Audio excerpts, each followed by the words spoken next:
Hello and welcome to the TID Water and Power Podcast. I'm your host, Constance Anderson, and on this month's episode, we're receiving a legislative update. Every year and every election, new legislation and legislators can bring sweeping changes that impact Turlock Irrigation District's operations. Tracking these changes and advocating on the district's behalf is vital in protecting our facilities, resources, and ratepayers. On this episode, I'm joined by TID's Director of External Affairs, Josh Weimer, to discuss the state and federal legislative processes, what core issues TID is monitoring, and how the district advocates in our customers' best interest. Josh, thanks for joining us. Thanks for having me. All right, Josh, so you have actually joined us 2 times before, previously on episode 11 in March of 2022, where we discussed the district's Solar Over Canals project, Project Nexus, and then again in June of 2023 for episode 26, where we talked about the legislative challenges surrounding water rights. So we are happy to have you back for round 3. Yeah, apparently those 2 haven't been too horrible. You guys are having me back for a 3rd time, so I appreciate it. We are happy to have you back. Absolutely. So for those who haven't yet had an opportunity to listen to your 2 previous turns on the TID Water and Power podcast, would you start by just giving us a little bit about your background? So I joined the district back in 2015 as the district's legislative analyst. And in that position, I would read and analyze all state and federal pieces of legislation, and then I would advocate on the district's behalf, both in Sacramento and Washington, D.C. And then a couple of years later, I became the government affairs manager. And so in addition to the legislative side, I also oversaw the advocacy on the regulatory side for water and power. And then back in 2020, then I started to oversee both the communications team and the energy services team as the external affairs department manager. And then last year, I was promoted to the director of external affairs. So I still oversee the government, communications, energy services side, and now just have a seat at the management team table. And then it's a little bit more external facing out in the community, and then also just really involved in the water and energy policy for the district as well. Very good. Excellent. All right. So today we're going to talk about both the federal and state legislatures. But before we do, I think it's important to discuss how TID is impacted by, but not necessarily governed by, each of those. So can you kind of break that down for us? Yeah, it's a pretty important distinction. So we're our own local agency, right? We were formed as a special district, actually the first special district in the state of California, which we're pretty proud of. Absolutely. Within the California Water Code. And so we have our 5 locally elected board members. They're the ones who set the policy. They govern the district. We're not part of the state or federal water project, or we don't have oversight from the Public Utilities Commission directly, but there are areas of influence on both the water and power side from the state and federal government. So we're not directly under their oversight, but there are areas of influence that do impact us. Can you tell us a little bit on each side, both energy and water, how that influence kind of plays out? Yeah, so on the state side for energy, let's say, there's a tremendous amount of state mandates, state goals for electric utility for us to decarbonize by 2045. And so there's the Air Resource Board has oversight on what our emissions can be from our power plants. There's also goals of how much renewable energy that we need to meet. There's not rate setting, so our board still makes our rates. They approve our rates. That's not done. For IOUs, that's actually approved by the California Public Utilities Commission, so it's very different. And then on the federal side for energy, there's the Federal Energy Regulatory Commission, and they have issued us a license for the Don Pedro hydro facility. And so that is on the energy side. There's certain things that we have to meet through that. Now on the water side, it's a little different. We're not part of the federal water project or state water project, but we are one of the largest diverters on the Tuolumne River. And so there are part of our water rights. There's part of the regulatory requirements that we need to make sure that we're releasing the right amount of water into the river, and then also just ensuring that groundwater compliance as well. So it's very nuanced, kind of what impacts us, what doesn't, sort of what sets of rules we're playing within, but truly TID is in a very unique position. Very unique position, and it's very beneficial for our community to not be part of the state or federal water project or not to be an investor-owned utility. It's really the foresight that generations before us had to be their own local agency, really to take their destiny in their own hands, has paid dividends for the last 137 years for us. Absolutely. Okay, so back in November, we had a major election. And while we are kind of witnessing and experiencing nationwide sweeping impacts from said election, let's first focus on the election specifically within our service area and how those representatives may or may not have changed.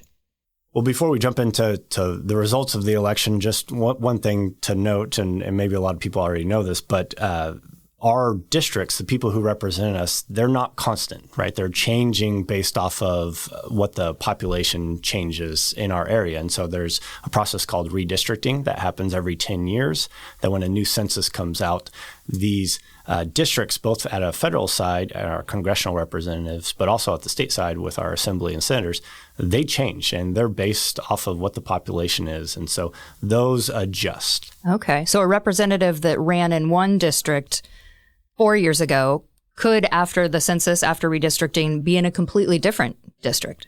Completely could. And so what we've seen over the years is the people who have represented us, say back in 2020, in 2022, when the new districts went in place, they changed. Okay. And so it requires us to have good relationships with our past members, current members, because you never know who's going to be representing you. And so it's just good to keep up those relations. Absolutely. So how did things shift or not on the federal side? Obviously, at the large scale, there's a change in administration. But more locally, we have a new congressman, Congressman Adam Gray, and he represents California's 13th district, which is essentially half of our service territory. Okay. The other half continues to be represented by Congressman Tom McClintock. He won re-election, and that's really the eastern side of Turlock all the way up to Don Pedro. Okay. And then on the Senate side, obviously we have two state senators, or two senators who represent the state of California. Senator Adam Schiff was elected, and he's joining Senator Alex Padilla, who represents California. Okay. And how about on the state side or at the state level? Yeah, at the state level, our entire service territory is represented by one state senator, but we have 4 state assembly members who represent that same footprint. So it's a little different. So each state senator represents essentially 1 million residents in California. And the assembly members, they represent about 500,000. And so we have one senator, Senator Maria Alvarado Gil. She represents all of us. And that was the case back in 2022 as well. So there's continuity there. And then on the assembly side, Assembly Member Juan Annalise, he represents a large portion of our service territory, the largest portion. And Assemblywoman Esmeralda Soria represents the community of Delhi for us, and that's really it. Huh. And then Assemblymember Heath Flora represents essentially Houston and a little bit of the unincorporated east side of Stanislaus County. Okay. And those members have all represented us for multiple years. We do have one new assembly member in our delegation, and that's David Tangipa, and he represents Tuolumne County. And so Tuolumne County for us is obviously Don Pedro. Sure. And so there's a new member there. There's a lot of work to bring him up to speed on our issues and also his staff. Okay, so it sounds like there's been quite a bit of shifting around in the state legislature. There has been, and so this last election there was over 30% change in what the legislature make up, 30% new members. Oh wow! But if we look back the last 4 years, there's actually 68% of the entire legislature completely changed, and so there is a lot of new members. Over the last 4 years, a lot of work and education needed to make sure that TID is known in the Capitol, our issues are known.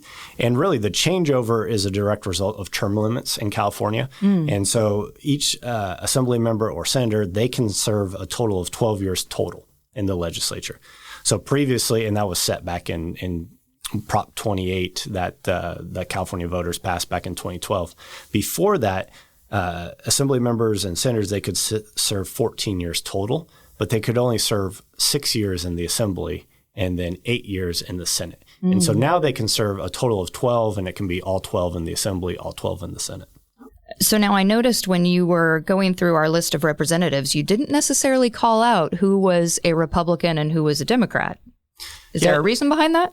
There is, because it's whoever is in office at that time, we work incredibly close with, right? TID is apolitical. Okay. We have members that represent us in the Democratic Party and the Republican Party. And from TID's perspective, our issues are anybody's issues, right? Like if you're running for office, you care about our issues. You care about reliable and affordable power and irrigation water. Those are a platform that everybody, regardless of the party in our area, get behind. And so TID, we are apolitical. We work with whoever is in that position, because they're going to be ones who we are able to work with to ensure that the quality of life and the reliable and affordable water and power that our community expects and deserves, we're able to maintain. And so we work very closely, regardless of who's in office, not just the actual elected officials, but their staff. And we want to be a resource for them. And so it doesn't matter the party. And so that was on purpose. That was a good catch. But yeah, we work with everybody, and it's constantly changing because the mood of the voters constantly changes. Sure, absolutely. Okay, so I want to kind of shift into the California legislation overview. First of all, how does the state legislature and bills come to be? Can you kind of walk us through that process? I can. It's a good question, and it's a very detailed process. So I'm going to do my best to kind of walk you through at a high level, and then we can dive in anywhere. But so at its most fundamental, the California legislature operates in a 2-year session. So this year is the start of a 2-year session. So it will be this year and then next year. And then the legislature in California is made up of 2 chambers or 2 houses. You have the Assembly and you have the Senate. And there are 40 senators and there are 80 Assembly members. And so you have 120 members, and each one of those members has a certain amount of bills they're able to introduce over that 2-year period. And so in years past, the numbers change and there's always an agreement. And so actually this year, there was maybe an acknowledgement that there's too many bills introduced. Like in the past, there's been like over 5,000 bills introduced in those 2 years. Yeah, it's a tremendous amount. And so this year, there was acknowledgement of maybe let's scale that back a little bit, maybe weed out some of the bills that aren't fleshed out or aren't, that important to introduce. Okay. Because a lot of people think, well, if I have 40 bills to introduce or 50 bills to introduce, I should introduce 50 bills. Right? 40 or 50 that I can introduce, that I not necessarily that are needed or not are that the they're most needed, right? Because I don't think that there's a need for 5,000 new pieces of legislation every year. That would be kind of outrageous. So this year there was an agreement to reduce that down to 35 per member over those 2 years. Just still a lot of bills, right? So for an example, the last session there was over 4,800 bills introduced, and 1,200 of those actually made their way to the governor's desk. And out of that, just over 1,000 bills were signed, right? So we're talking a large volume of bills that get introduced. And so there's a lot that takes place for a bill to get, once it gets introduced, to get to the governor's desk. And so the process is actually pretty detailed, and you can actually walk through it pretty easily and understand where a bill's at in the process. So once a bill's introduced, you can't do anything for 30 days, which is actually really nice because you can imagine a couple thousand bills being introduced. I need a lot of time to be able to review like, hey, what was introduced? How does it impact TID? And then prioritize, right? So I'm going to read through a bill and say, this has nothing to do with us. That's out. That's on the back burner. I'm not even going to give that any focus. Sure. And then there's areas of like, oh, this is definitely going to impact us. And so that's priority. And then there's these kind of in between of like, well, this may be, may not. And so we're going to keep an eye on it. Okay. There's different prioritizations that we do. So once those 30 days are up, then a bill can be amended or it can be set in a policy committee hearing. And so each side of the House, the Assembly and the Senate, they all have policy committees. So every bill has a committee that has jurisdiction over a certain area. So let's say if it's a water-related bill, on the Senate side, it's going to be the Natural Resources Committee, and on the Assembly side, it's going to be the Water, Wildlife, and Parks Committee. Okay. And they have jurisdiction, and so bills that are related to those areas go to that committee. That's where they're heard. It's also where the first time you're able to amend a bill, you can lobby it, you can try to advance that bill, or you can try to hold that bill or kill that bill. And depending on the bill, they could be they could be dual referred. So they could go to different jurisdictions, depending on, if they have a fiscal component and it's a water component, it would also go to the Appropriations Committee. Okay. If a bill has something to do with criminal justice, it would go to criminal justice and so on and so forth. Now, you mentioned that this is the point at which bills can start to be amended. Who's making these amendments? The member who pushed the bill forward, or these committees that you mentioned? Yeah, potentially both. So the committees they provide analysis. So they write up an analysis and they say, here's what the bill's intended to do. Here's all the background. Here's other bills that in the past address this similar topic. And here's your list, a list of the supporters and opposition to that bill. So the committee themselves, they have expertise in these areas. And so sometimes there will be, hey, these are the committee amendments that you need to accept to get out of our committee. Okay. Or they could be some suggested, friendly amendments, let's say, of like, hey, you should really fine tune it this way. Okay. Or if there has been work done and the member knows that there's certain opposition, they have to take certain amendments to move the bill. That's what happens at that point. So it's kind of from all angles, right, that these proposed amendments are going to move forward. And it's up to, obviously, the member to decide if they want to accept those amendments, or if they dramatically change the intent, they're not going to accept those amendments. And once it gets through the policy committees and maybe all of the policy committees, if there's multiple, then it goes to the floor. And it goes to the floor of either, if it's introduced in the Assembly, obviously it goes to the Assembly floor. And in the Senate, the same thing. And then the bills can either pass or they die there. Okay. And then once you're done in one house, then you start the entire process over in the next house. Oh, and my you goodness. go through the same committee.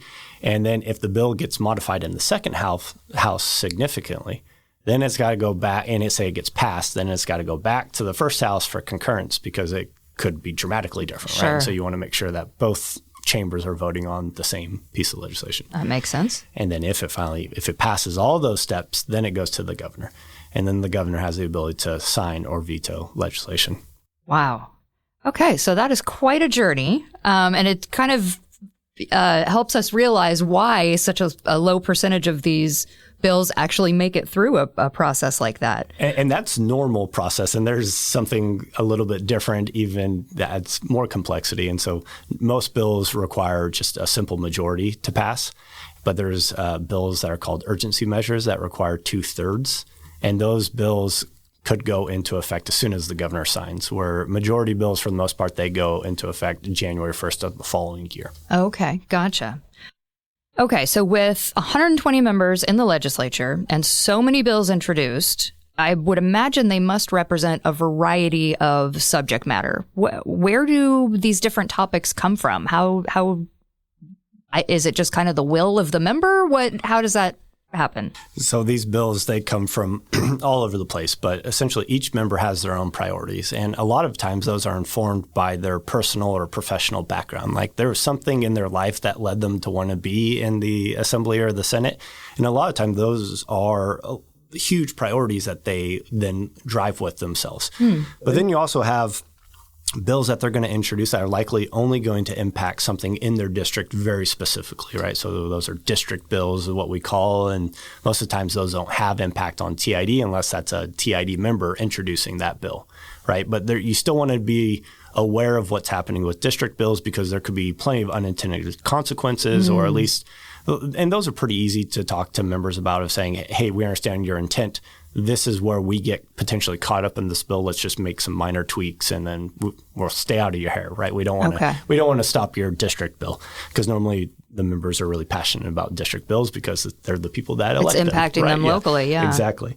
But in general, the way that I like to think about things is the California legislature really operates in themes, and there are certain themes for that year or different priorities that are happening. And largely the California legislature they're reactionary, right? Like if there are huge things that happen in our state or in our region, those drive what type of legislation gets introduced. So a couple of examples, 2017, obviously it was a huge water year. There was some flooding issues, and there was a significant issue at the Orville with their spillway. Sure. So what we saw directly after that was dam safety related legislation that got introduced.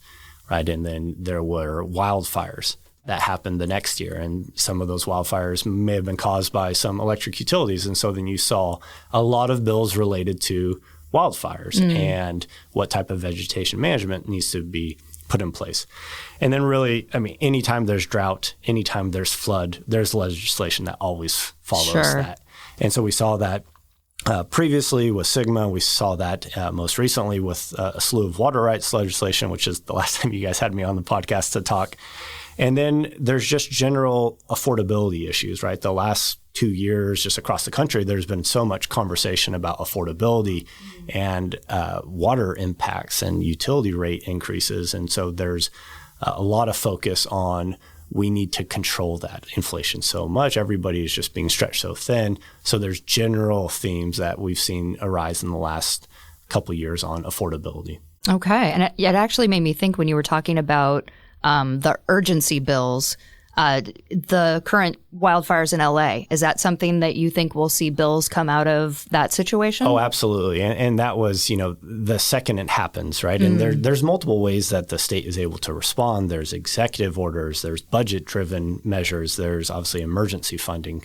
But you see something as significant and as tragic as that, and you know that that is going to be a focus of the legislature, right? Because it's going to take significant resources and change in laws to rebuild and to get a lot of the basic, the infrastructure that we do, water, power. Can you imagine, having to provide water through a community that was just completely devastated and wiped out, and you have to redo all the infrastructure. And so that these large scale events like that are going to then drive the legislative session. Okay, interesting. All right. So obviously not all of these thousands of bills make it through, but how does your role specifically as government affairs come into play with the proposed legislation as it moves through the system? Yeah, I think I like to take a certain philosophy or approach to how we do government affairs at TID. And it's really starts at who TID is at our core.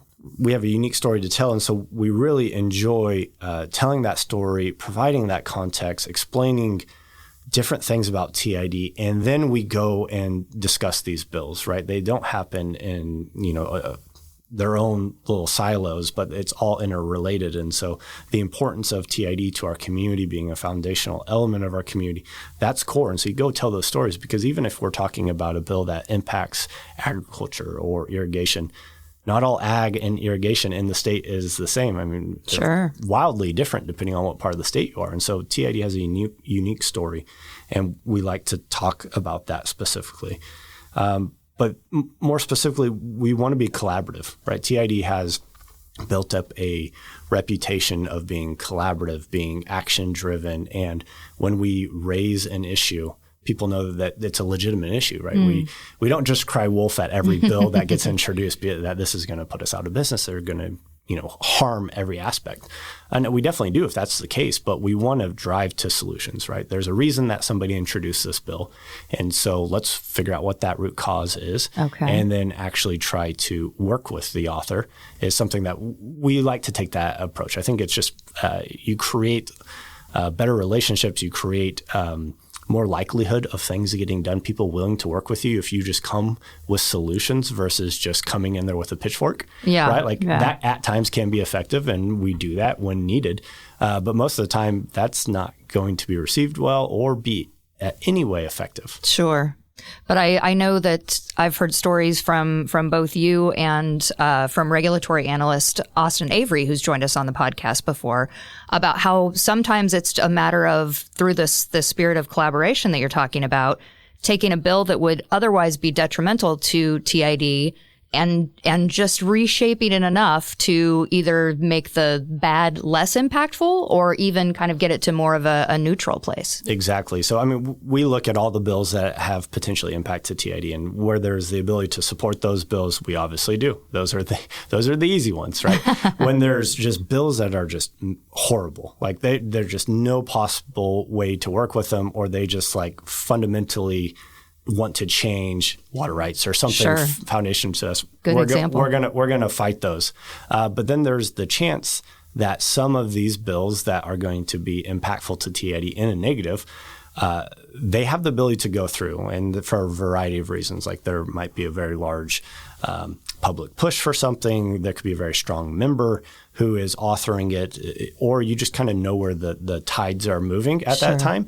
And so at that point, you have to be realistic and you have to say, we need to make a impactful bill, a bad bill, less bad, right? And that's not necessarily a fun thing to do, but you just have to be realistic. Like, this is going to happen, and we need to minimize the impact to the district as much as possible. Sure. Because as much as I, think that we're very effective at being able to stop legislation, like, we're not going to stop everything. No, absolutely not. So you have to look at that with open eyes and be realistic about it. And I think it's worked well for the district. Okay, great.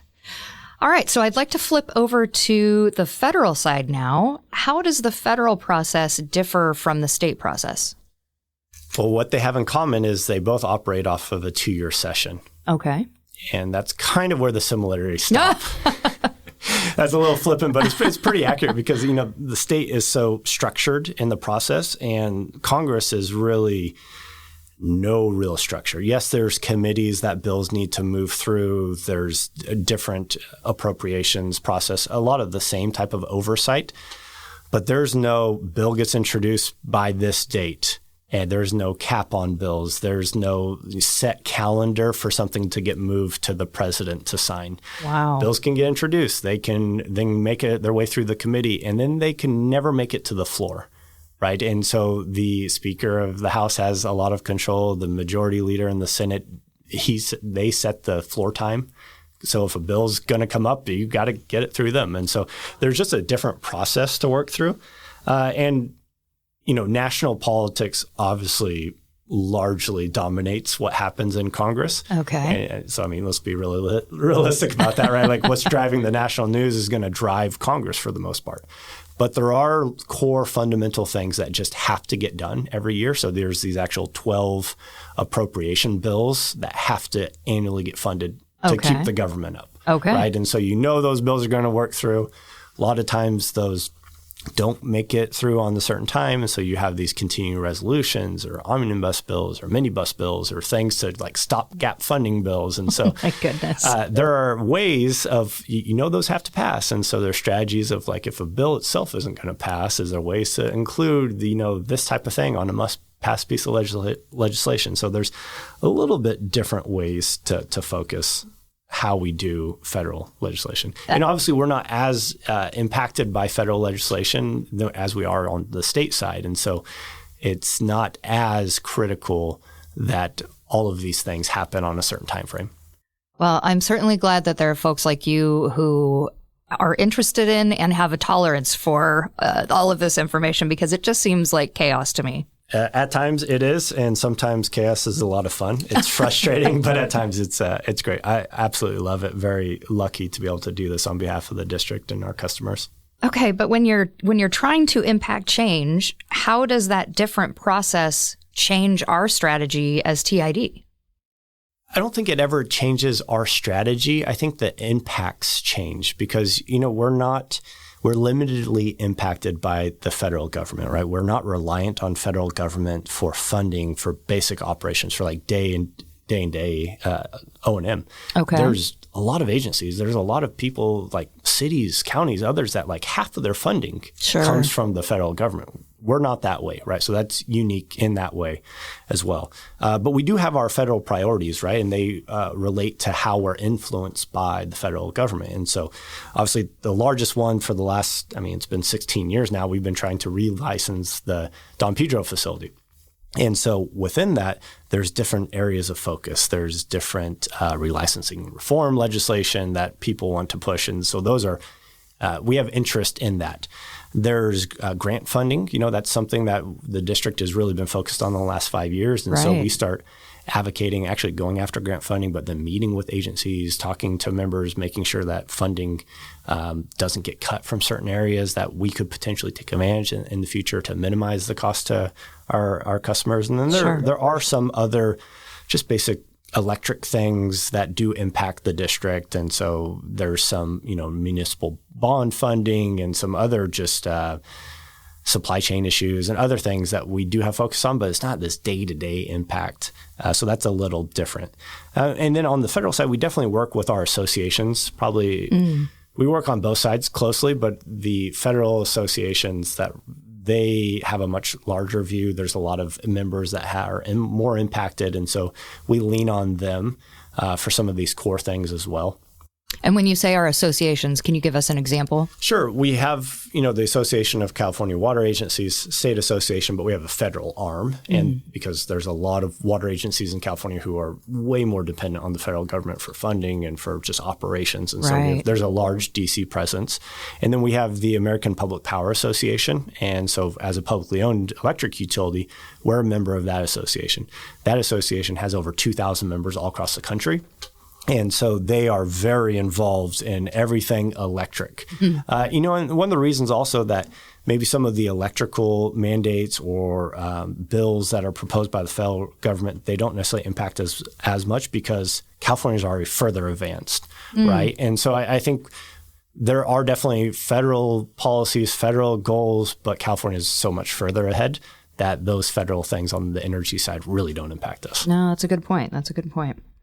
Okay, so let's take a look ahead now at 2025. Where do we currently sit in the 2025 legislative calendar?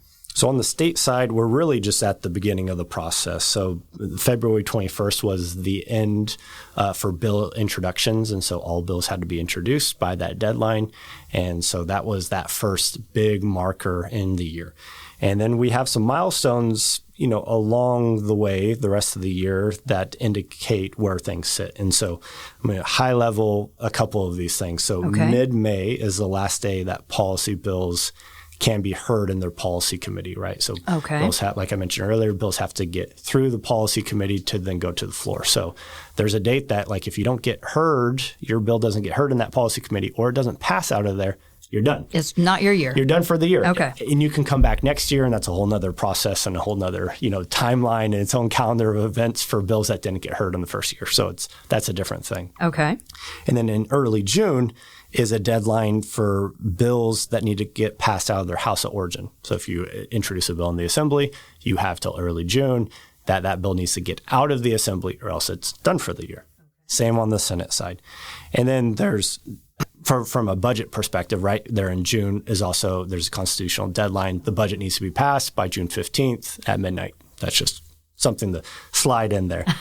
And then in mid-July, the next house has policy committees, and you have to be heard in that policy committee and passed out by mid-July that date, or else the bill is done there. Right? Okay. So you're getting this theme. There are a lot of stopping points. Exactly. Okay. Which is great if you're trying to lobby against a bill, and there's a lot of bites at that apple. Now, if you're trying to pass a bill, that's just a lot of different steps you have to clear. And then really the next important date is the last day of session. And so this year, that's September 12th. So you have until midnight that day to pass the bills. And if you don't get a bill passed then you're done for the year. And then the governor has 30 days after the end of session, so that would be October 12th this time, to veto or sign any of the legislation that passes all those houses. That actually makes it all the way up to him. Yep. Okay. All right. Now, I want to go back real quick on something that you mentioned, the June 15th budget deadline.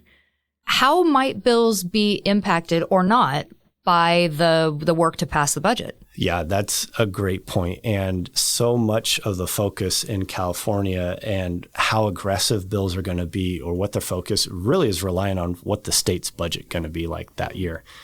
California budget swings, obviously. Everybody knows that. You can go from record surplus one year to a record deficit the next year. And so when you're in surplus, you'll see a lot of bills introduced of like one-time spending. Let's fund every project imaginable because we have this money, right? Okay. And then it could go the next year if there was, and you have a deficit, if you had multi-year budget commitments, now all of a sudden those years, they're not getting funded because you don't have the money. And so the budget looms large over the entire legislative session.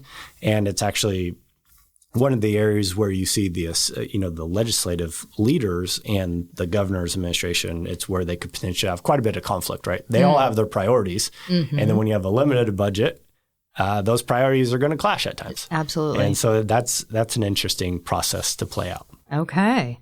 So now you mentioned that the deadline to introduce bills was February 21st. How many bills were introduced this year? Well, this year, like I mentioned, there's that reduction in the bill total to 35 for the 2 years. So we thought that there might be a reduction in the amount of bills introduced, but there were actually 2,350 bills introduced this year. Oh, my goodness. Which, even with that reduction in how many bills they can have, that's over 200 bills more than what was introduced last year in the last session. And so members are maybe that means that next year is actually going to be kind of slower because they don't have as many bills to introduce. But every bill you introduce, right, it's a considerable amount of work and effort for the member and for the staff specifically, right? So if you only introduce 5 bills, then you're able to put all of your focus at those 5 bills. Those are a priority. They can move forward. I was reading an article yesterday that there's one member from down in Santa Ana, and he introduced 33 bills. 33 of the 35 maximum. Exactly. Oh, my so goodness. that means that some poor staff member has to staff 33 bills. They have to line up 33 committee hearings, testimony, fact sheets, get supporters, have all those meetings. And so that's a tremendous amount to do. Yeah, it sounds like. And then at some point, right, you're going to get, say, a certain bills through the policy committees, and maybe they all have a fiscal component or something. And the leadership's going to say, okay, which one's your priority, right? You can't have 30. Yeah, you that are all your priorities. Yeah, some of these to move them forward. And so, yeah, it's an interesting process. And so out of that, 2,300 or more bills, actively, we're following about 72 right now. And that's the initial screening, right? We have these 30 days to add more bills onto that list, and I'm sure there will be because some of those bills, it's not really clear the intent of what that bill is going to be. Those are, spot bills or intent bills, and something we can get into later if there's some desire to get into that much weeds. But so we're constantly looking and then spending this time to evaluate, hey, what's the intent behind this bill? And then figure that out and figure out is there a way to influence that? And so that's where things sit right now. So 2,300. Luckily, we don't have to be active on all 2,300 right now, less than 100. And that's normally kind of where we find it, between 75 and 200 bills that we're actively involved in. Okay. Wow. So you mentioned earlier that the state kind of works in themes. So what sort of themes are you seeing for the 2025 session? Well, you mentioned it earlier, wildfire, right? Okay. LA wildfire is terrible tragedy, and that is definitely driving a lot of the conversation, and from all different things of looking at responsibility for that. So was that caused by something? We probably need to have legislation or regulations that's going to hopefully prevent that. And this is, the thinking in the Capitol, not saying that TID is supportive of some of these additional measures. And then there's rebuilding. Like, how are you actually going to rebuild hundreds of thousands of dwellings, different infrastructure that is going to be required. And so there's a lot of talk of, in California, we have the California Environmental Quality Act and CEQA. I think a lot of people know. And it's very limiting. It ties your hands a lot. And there's already rolling back of CEQA so that you're able to build. And that was not something that was afforded to a lot of the other fires, the Tubbs Fire, Paradise, others. And so I think that there's conversations in the Capitol saying, there were rightly things that were removed in terms of regulations limiting the rebuilding for the LA fires. Those need to apply to all fires, right? And then there's obviously a lot of focus about vegetation management and clearing the forest. And so there's a lot of focus bills related to that. Okay. Affordability is a huge one, and that's been a focus for the last couple of years. And there's a lot of conversations about how do we bring down the cost of living in California? It's just a burden for a lot of people, and then specifically focused on the IOUs, so the investor-owned utilities, and the dramatic rate increases that they've seen there over the last decade. And so there's a lot of interest, a lot of focus about reducing electric bills for the IOUs, right? Because that's what the legislature can have. They're not rate setting for us. And so, but there's always these areas of focus. So things that impact the IOUs, even though they don't impact us, it's good to know where people are thinking. Sure. Right? Because at some point, some of these things might creep into our requirements. Absolutely. There's also some other focuses, and really they're events driven. And so there was a large battery electric storage facility that had a huge fire over in Moss Landing. Right. What we saw almost immediately was we need legislation introduced that will clean up the issue there or provide even further safeguards or not allow these near populations, schools, other things. And so we saw a tremendous amount of bills introduced specifically for that. Last year, also, the California voters, they approved Prop 4, which was a bond measure for a lot of natural resources. There's some water in there. And so we're seeing bills introduced for implementing that monies. Where is it going to go? So we're going to see those over the next couple of years. Okay. So you have these themes that are reactionary, and then I would be remiss not to mention, there's a large focus amongst some in the legislature of what they're calling Trump-proofing California. Okay. And so there's a whole lot of different things there. There was a special session dedicated, they did $50 million so the Attorney General can file lawsuits and fight Trump where the Attorney General sees fit.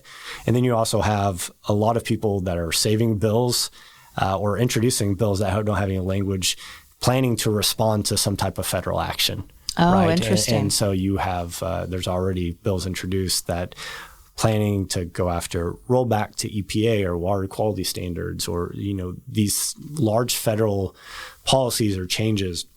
California, some members want to be positioned as a response, right? And so that's definitely going to be a large focus in the legislature this year. We'll see. So kind of a preemptive strike against what might come. Yep. There's preemptive efforts, and then there's also, reactionary. And so I would anticipate, every time something happens at the federal level that, a party or people don't like, there will be a bill introduced that changes it. And so if there's what people feel is reducing maybe impacting California, then California is going to step up to what they feel is a gap created. And then now there's a California specific something. Okay. Just a lot of that back and forth that we have come to understand as part of the process, like it or not. Yes, it definitely, like I mentioned, we're reactionary. Yeah. Right. And I think it's kind of almost in your nature. You see something, you want to react to it. And the legislature is that on steroids. Okay. So you mentioned roughly 72 bills that we're kind of keeping an eye on right now. Are there any of those that are higher priority bills for TID? I think it's so early in the session that we know some general areas of priority and focus. There's some things to do with water rights, or there's some things to do with affordability that we're focused on. But I think it's maybe a little too early to talk specific bills. Because part of this is also a huge percentage, over a third of the bills introduced are what are called spot bills or intent bills. So these bills, they have no details, right? And they could actually be changing a period to a comma, right? There's somebody getting their foot in the door with a bill for some other language to come later. Or they could say, it is the intent of the legislature to introduce a bill related to natural resources. And that's that's all you have, right? Wow. And so it's really a placeholder. You get your foot in the door, you introduce your bill, and I'm going to amend in language of substance later. Interesting. But obviously there's some level of intent that the members have. And so now you got to go reach out to their staff and say, hey, this bill, what are you guys planning on doing with this? And to identify if it impacts us or not. And so I think those themes, we're going to, we're definitely seeing that focus, but now actually shaking down to like which bills are going to be a priority, that's kind of be the unknown. Now I say this all at early March. I'm going to the board at March 25th to provide a legislative update. There's a couple weeks between now and then. These priorities could dramatically change, or, the bills actually get amended. And so you actually have a better idea. And so this is constantly evolving and changing daily. Sure. So as you mentioned earlier, you're in the process of tracking a number of different bills, and kind of measuring at all stages in the process how these may or may not impact the district. who do you turn to for help in tracking all of this? It sounds like you could easily employ a team of people to follow all of this information. Well, it's a great point because this is definitely not done just by myself or the government affairs team, right? Like we have a large coalition of different associations and individuals that we work with. And, as part of that collaborative philosophy that we talked about earlier. But TID, we have just trade associations that we're a part of. So we have some of the largest ones that we work with daily are the Association of California Water Agencies, which the name implies it's water agencies, right? And actually TID was one of the founding members over 100 years ago when it was called the Irrigation Districts Association. But that's a whole side conversation. But even within Aqua, there's irrigation ag, and then there's urban ag, right? There's these relationships that aren't just obvious, right? Like, why would an urban association in LA care about what TID is doing, and why would I care about what they're doing? But it's how do you build these coalitions, and how can you work on items that we all have similar missions, right? We're all trying to provide something for our community, and so Aqua is a very broad one of the broadest, and then California Municipal Utilities Association, or CMUA, one of those ones that actually water and power, all publicly owned, all not for profit, and so that's a great one. California Special Districts Association, like I mentioned, we're the first special district in the state, and so we're a part of this association. But so is cemetery districts, so is healthcare district, library mosquito districts. Abatement exactly. districts. And so it's all over the place what that one covers. And then we have a Valley Ag Water Coalition, which is, as the name mentions, this is Valley Ag Water, so even targeted, but there's a lot of member agencies in that. And so each one of these associations plays a role.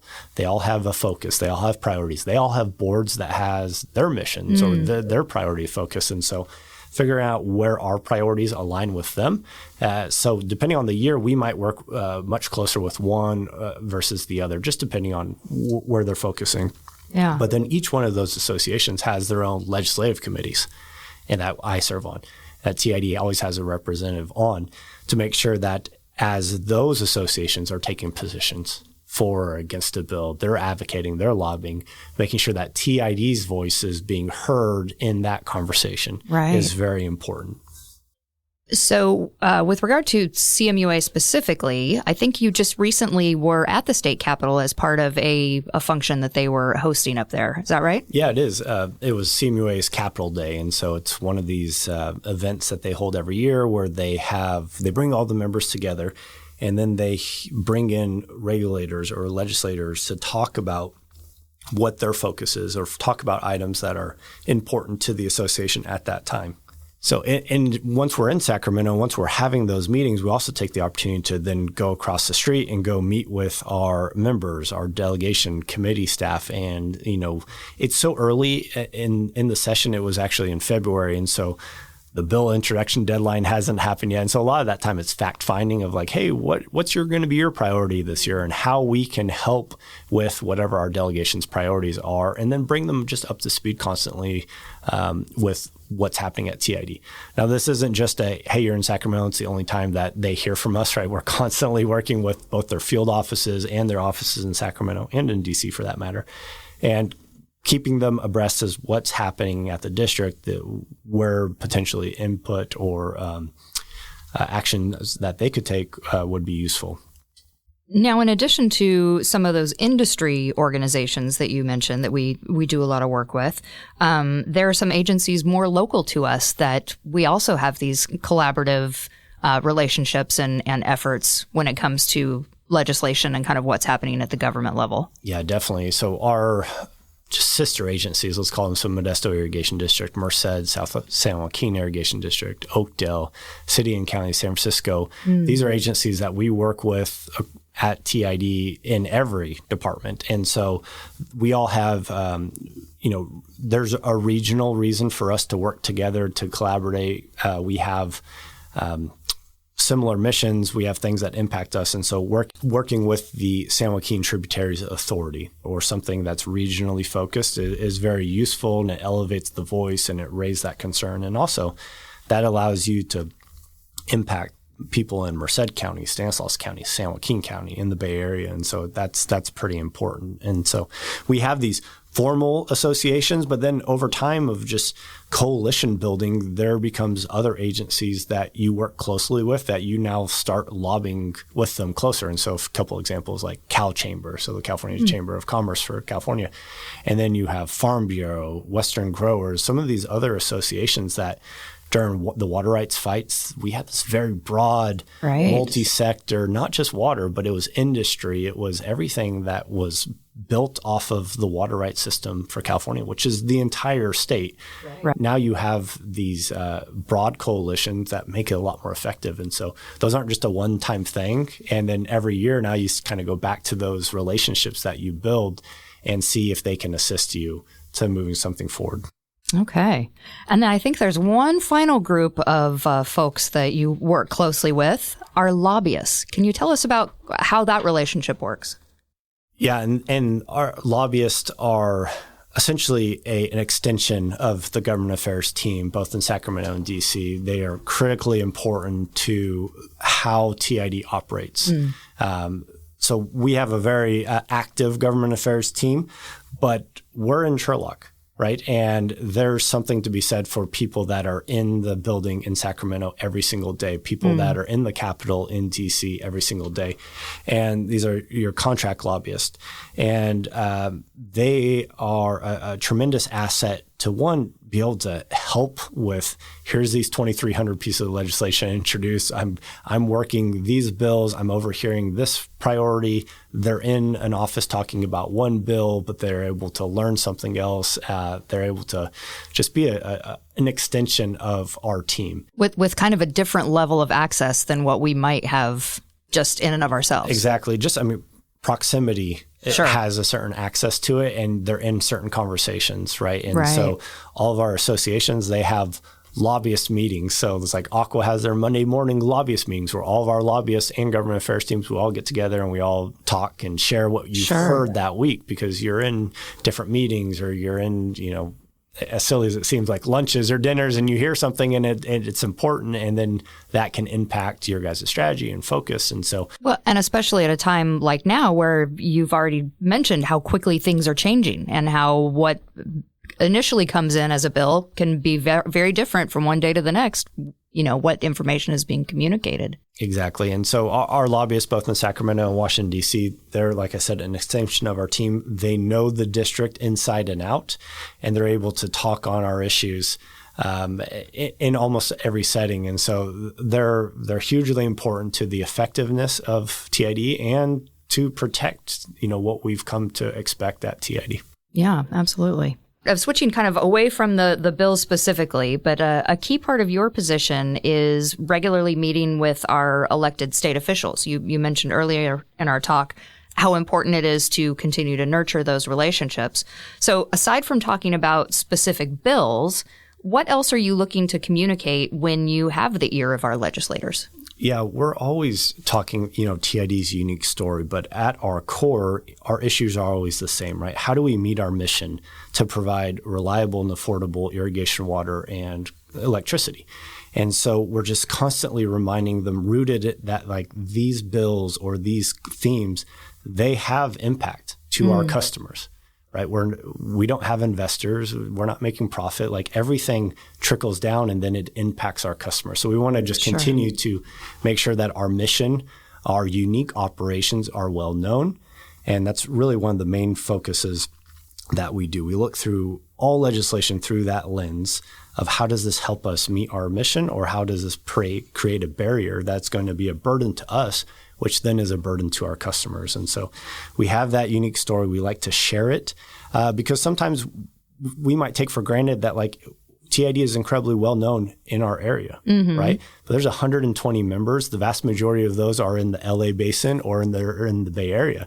They may have no idea about TID. Right. They might have maybe not a great understanding of where the water flows in the state or where their food comes from, or, the fact that we have the lowest electric rates in the state of California. And so taking our opportunity to not only meet with our members, but meet with members all across the state, meet with different committees, and providing some of that information is really useful to get TID out there and in the discussion. That makes sense. And it goes back to what you'd mentioned earlier about that spirit of collaboration. At some point, it's likely we're going to be in cahoots with some of these other members outside of our local area. It's a great point. And it's not just because of the district, right? Like the members that represent us, they have relationships, right? They're friends with people all across the state, different members of the legislature. And so as we're looking for co-sponsors or, building on those relationships, a lot of times our member could say, hey, I have a relationship with them. Let's go talk to them. All right. So shifting back to the federal side, you just returned from a visit to Washington, D.C. To meet with some of our representatives there. What were the goals of those meetings? Yeah, so a group of us from TID actually just got back from D.C. a few weeks ago, and it was something that we try to do annually at least. And so our associations, both APPA and Aqua, they have their DC conferences. And so those are great programs by themselves. But we always try to layer in, if we're going to be in DC, let's maximize this and let's have meetings with our delegation or committee staff or agencies. And so this year, one of the main focuses is we had a group of 4 of us going. And so our new general manager, Brad Cohen, he was there. And so we were introducing him. And then we also had 2 board members that came with us, Ron Macedo and Becky Ariano. And it was Becky's first time, and she's newly elected. And so we were introducing her and allowing, both her and Brad to meet our delegation, to meet the committee staff that we work with often. And so it was really a great, event. It was a great meetings. And we met with, obviously, our delegation. We met with Senator Padilla's staff. We met with Senator Schiff himself. We met with our Congressman Adam Gray, and then Tom McClintock's office as well. And then we also meet one layer down, right? We meet with our committees that have jurisdictions that are important to us. So we met with the Ag Committee, Natural Resources Committee. And these committees are important because they're generally in the water space or something that impacts us. But our members, our delegation, are actually on those committees too. And so it's good for them to hear the committee staff, to hear from member agencies, to hear from that. And so then we also met with some of the administration agencies as well, Department of Interior, Bureau of Reclamation. So it was great to bring up the issues that are impacting TID right now, to bring up relicensing, bring up some of the other items. And it's always good to get there. It's great for our elected officials to be able to hear from their locally elected officials, right? Our TID board, that means something. And so, yeah, it was a great time to be able to be out there, be effective. It's obviously a turbulent time in DC. There's a lot happening, and there's a lot that's just things aren't settled yet. And so that changed who we met with, because a lot of times we'll meet with different agencies, but right now there's maybe not people in place at those agencies from the new administration. And so the next time we go back, it'll probably be a different set of meetings. And so we try to do this annually, but then if there's something that raises up to importance, right? Like if there's something pressing, we'll go back specifically to do that. So we've done that strategically through the relicensing process, and I would assume that we'll probably do something similar in the coming years. Okay. One other thing, and so in addition to obviously having a relationship with our elected officials, having a relationship with the staff in these offices is critically important, right? And so making sure that they know that TID is a resource, that we're there to help with anything, not just things that directly impact us. But then part of that too is just an education. And so being able to provide information about TID to when they're in town and not in DC, providing tours of our actual facility so they can see firsthand our community, firsthand these projects that we're talking about when we're in DC is really important. So that's something we prioritize. We really work very close with their staff and just want to be a resource because there's a lot going on.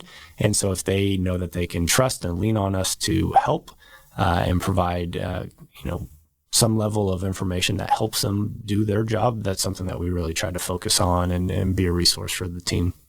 And as you mentioned, the more they know about the unique TID story, that can only benefit us. Absolutely. And that gets back to that core philosophy of TID is telling our unique story, putting that out there everywhere, and so that people have just a great understanding about all the complexities, the nuance about TID. So going back to that turbulence you mentioned in the greater Washington, D.C. area, we've seen a record number of executive orders coming into play in the last couple months. Will any of these impact California, TID specifically? What are we on the lookout for there? Yeah, executive orders are something that we are analyzing every time that they come out, seeing if there's something that impacts us, if there's something we can take advantage of, a new opportunity potentially. And it's safe to say that President Trump has a very specific interest in California water. And so that has been a lot of executive orders so far. Obviously, there was a lot he did in the first term. And so there's been a few executive orders put out that we are following up on. And there's some areas that we think that Don Pedro and our unique situation and the way we operate can be beneficially improved, or things that we can raise the awareness based off of these executive orders. And so it is having those conversations. It's trying to figure out what the intent of those executive orders are, and is there a way that those can help us advance what our core priorities are. Okay. So the executive orders, though, aren't the end of the excitement. There's been a lot of activity in general with this new administration. How will all of this impact TID? I think it's still to be determined how most of it is going to impact us. But there are some things that are impacting us. So obviously there's a tremendous amount of focus on efficiency and maybe making sure that all of the where the monies are going from the federal government are known and accounted for. And so with that, there are pauses on maybe some grant funding for grants that we've already received. And so some of that happened early, but at least those have been released. And so, we haven't seen a major disruption on that side. There's obviously, a lot of focus on federal staffing and what that does. And, there are some agencies that we work with that maybe there will be some level of impact, but to be determined right now. Okay. If that's going to have any sizable impact on us. But really in Congress right now, the Senate is focused on confirming President Trump's appointees, right? Like that's their main, it's the advise and consent. And so that's the focus of the Senate right now. And then and also at the same time, there's the budget reconciliation process, and that's taking up the vast majority of the space. So you're not seeing a lot of these bills that are, bills aren't just being introduced. They're working on reconciliation and some of the other, timeline related. When there's a new administration in place, there's some tools, vehicles at their fingertips. That's really what we're seeing. We haven't seen, the members that are starting to just introduce bills yet, and that will obviously come. But I think everybody's filling out where the priorities are going to be from the new administration. How does Congress play a role in that? And so, to be determined on how this all is going to impact us. But, thankfully, like I mentioned at the beginning, we're not directly influenced or regulated or impacted by the federal government, right? And so if there's some changes to staffing or funding, that's not going to have a material impact to us because our day-to-day operations is not reliant on the federal or state government, which is great, right? It is our local agency. It's our board having our destiny in their hands and staff, and it's a locally funded agency. And so not having that connected to the federal or state government is hugely beneficial. Yeah, absolutely. As you mentioned earlier in our conversation that, all of the members of the legislature come in with their own set of priorities based on what's personal to them, based on the constituencies that they represent. And obviously TID has its own set of priorities. How do you kind of find the alignment amongst them and use that to the district's advantage? Like I mentioned on the state level, that whoever's really representing us has our issues at their core too. And so that's hugely beneficial, especially on the, on the representative side, the senators, obviously they view the entire state. And so that's a much larger footprint. They're very different priorities. And obviously, depending on what part of the state they come from, their priorities are probably going to be driven from those areas. But our congressional representatives, they sit on certain committees that are important to us. So natural resources, for instance. So we have 2 congressmen, and they both sit on the Natural Resources Committee. One's a Republican, one's a Democrat, but they're both on that committee, which is very important. And so when we're talking to them, we're talking about about the same issue. Yeah. Regardless if you're a Republican or a Democrat, it's the exact same issue. And so that's important for how we do things. It's working with the committees, because these committees impact us, but they're also, our members sit on them. And so for a few examples of why we spend so much time working with committee staff is it's an opportunity for TID to tell its story in a different way. It's an opportunity to be highlighted for the industry leaders that TID is. And so we had the opportunity to testify at a committee hearing for natural resources last year. And at that, I had the opportunity to talk about the great work that TID does, our hydrology team, about the modeling and the watershed operations and all the investments that our board has made over the last couple decades. And that shows that we are the leaders in this, and you show and compare that against maybe some of the federal agencies and why people aren't doing things. But it's a great opportunity that came out of meeting with that committee staff for the last 10 years. Sure. Right? Building that relationship, being that resource so that when they have this committee hearing that has this spot available, they think of TID. Yeah. When the issues are raised that relate back to the district, they know who to turn to. Exactly. And all these committees, they have different jurisdictions, like we mentioned. And so if one is overseeing a very specific provision, say like of the Clean Water Act, that there was a committee hearing a couple of weeks ago about the 401 water quality certificate. That impacts every state across this country. But we were able to provide testimony about our unique experience with that as it relates to the relicensing process. Right. So when we were back in DC, we went and we talked to that committee staff, and they were incredibly grateful to receive that testimony because that helps them. That helps inform their hearing. That makes it a more substantial hearing.